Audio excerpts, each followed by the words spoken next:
Hi, it's Summer, and today I have a very niche video for you. Today is National Squishmallow Day. It's the first one ever, and if you've followed me for a minute, you know that I love Squishmallows. I'm not the kind of collector where like I buy every single size of every single one. I just collect my favorites, aka the cutest ones.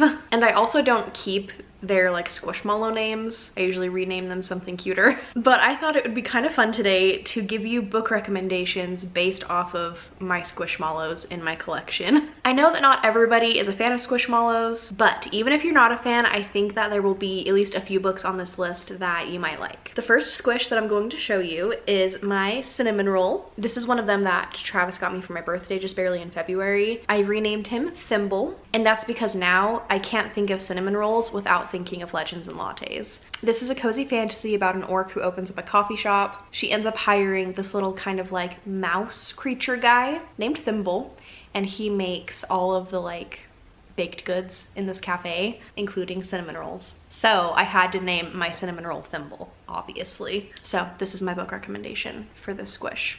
After that, I actually have a stuffed animal that's not a Squishmallow, but I had to include it. This is my honey bun Winnie the Pooh that I got in Disneyland. The icing on him looks like something else. He definitely has a nickname that I cannot say on the internet, but I just love him, and I knew the second that I saw him that I needed to get him. For Honey Bun Pooh Bear, that was the weirdest sentence I have ever said, I picked The Starless Sea by Erin Morgenstern, because in this book there is a lot to do with bees and honey, so it's just very fitting. I've talked about this one a lot recently, but this one is a book about lots of other books, about a secret library, bees, keys, swords, time and fate, and owls. It's very whimsical, very magical, and really lyrical writing as well. So that is that pairing. This one is special because it's the first Squishmallow that I ever got, and it's my little octopus. For this one, I picked Our Wives Under the Sea because in this book, there's kind of like some things to do with an octopus. A good portion of it is set underwater. This is kind of advertised as horror, but it's definitely more like melancholic horror. It talks a lot about grief and things like that.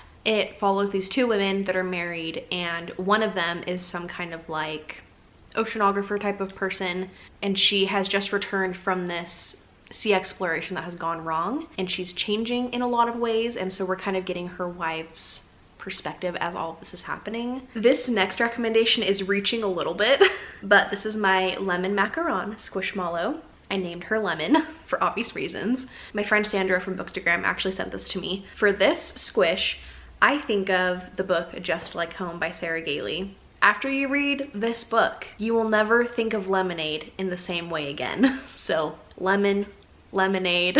Just Like Home is about a woman who is returning to her childhood home to take care of her dying mother. You also get flashbacks to when she was a kid growing up in the house. It's horror, so it feels kind of weird pairing it with such a cute little stuffed animal, but it's one of my favorites and I highly recommend it. Next, I have this cute little Valentine's Day frog. I actually still don't have a name for her, so if you want to help me name her, tell me in the comments.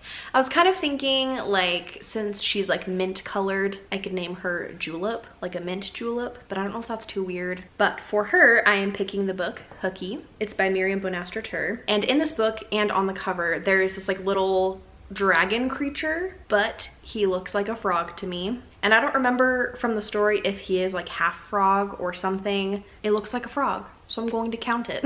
This one is a really cute graphic novel about two twin witches that miss the bus to magic school and the adventure that they go on. Very cute, and there's kind of a frog.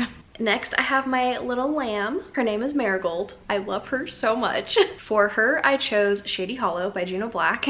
This is a cozy mystery about a bunch of like woodland creatures. They all like wear clothes and have jobs and stuff like that. They live in this really cute little town, and one day there's a murder that happens, and the main character, Vera Vixen, is going to solve it, and she's like a reporter and stuff. But I'm pretty sure that there is a lamb character in this book, so that's why I chose it.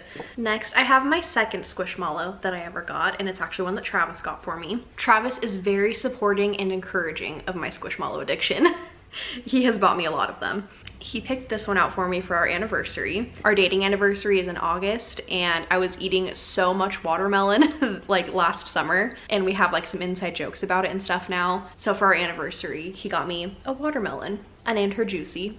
I really associate last summer with watermelon because I literally was buying watermelon like nobody's business. And I also had watermelon during my picnic for the Suns Out Books Out Readathon that happened last year. And on that picnic, I read Feelings. This is a beautiful graphic novel by Manjit Thop. This one is about being a creative and also mental health. So this one's a little bit of a reach, but these are the books that I paired together. Next, I have this cute little black cat. His name is Binks. I have 2 black cats, so obviously I think of them when I think of this Squishmallow. Their names are Howl and Markle. We named them after characters from Howl's Moving Castle. So this isn't like my real recommendation for this one, but I'm recommending Howl's Moving Castle. It's by Diana Wynne Jones. It is this absolutely beautiful edition. I don't even remember what it's called. I've never read this, so I can't actually have it be a recommendation for you, but I just had to say this one. If anything, I'll just recommend that you watch the movie because it is one of my favorite movies ever. So this one's like my unofficial recommendation. My real recommendation for Binks though is Ninth House by Leigh Bardugo. Because when I think of black cats, I think of like Halloween, spooky things, dark and creepy atmosphere. And I was also thinking of some of my favorite books that have black covers. So obviously Leigh Bardugo. It has all of the creepy atmosphere because it's about secret societies at Yale University. And it also just has the most stunning black cover. So I feel like these two visually really go well together. This is also one that Travis got me for my birthday last month. It's a little pink sea cow. Like a manatee. Are you kidding me? Look at her tail. She's adorable. I named her Milkshake. And the book that I picked for her is also reaching. I picked The Bridge Kingdom. Hear me out. When I think of manatees or sea cows, I obviously think of water. And when I think of books that have big bodies of water in them, The Bridge Kingdom is definitely one of those. The way that the sea and the ocean and the water in this story is written, it's almost like it's its own character. And the setting of this book takes place on islands, so they're just like surrounded by this water. And because of all the water and the islands, that's why there's a bridge. And that's why it's called the Bridge Kingdom, because it's this fantasy world where there's this string of islands, and basically whoever controls the bridge that links all of these islands controls everything, because they could stop food and resources from getting to another country. So a lot of people are always fighting over having control over this bridge. The main character is an assassin that has been raised her whole life to marry the king of the Bridge Kingdom and sneak in and infiltrate his court and stuff like that. It is so good, and if you're a fan of Throne of Glass, you absolutely have to pick it up. This next one is huge. This is Violet. She's my little Halloween witchy cat. And I feel like when I look at her, all I can think about is the book The Kiss Curse. Like aesthetically, they go perfect together. And The Kiss Curse is like a small town Halloween kind of book. And she's a cute little Halloween cat, so I feel like it's perfect. All of the other books that I recommended in this video are like some of my favorite books. And I didn't love The Kiss Curse, but it's still cute and I recommend it for like a cozy Halloween book. But it's not one that I'm like highly recommending to everybody. But I couldn't not mention it because they go perfectly together.